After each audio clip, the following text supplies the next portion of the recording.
ing'eni kikwa riambi kane gin magigolo press ma Kalonzo ochung' ka to kichungo ochung' ka onge kaka Kalonzo gine okango gini nyalo bedo committee cha moko brief opposition leader mano miriambo nikech ni ogidwar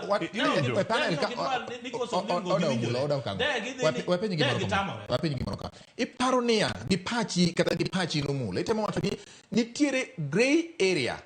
mowe deliberately owe mondo mi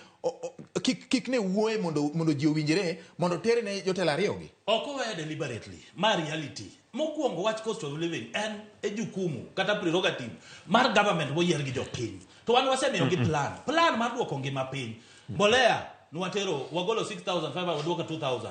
jomosepura wan gi extra 18 million bucks winji acres mwasepuro 200,000 sani bech bando ni piny kata kodhi to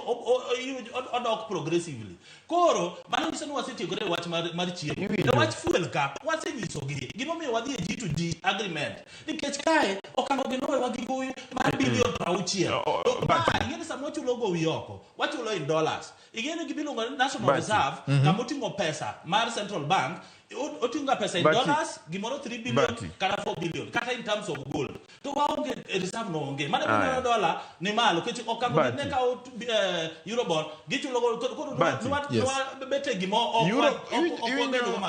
koro kango gini onge reality nikech gimongo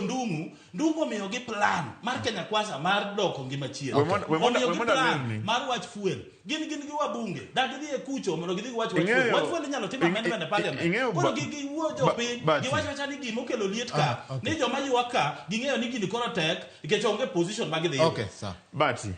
kawuono inono ka biro ka mos ahinya kendo ma okango ming'eyo cha achacho ga Omulo chach lakini kawuono atere mos nikech report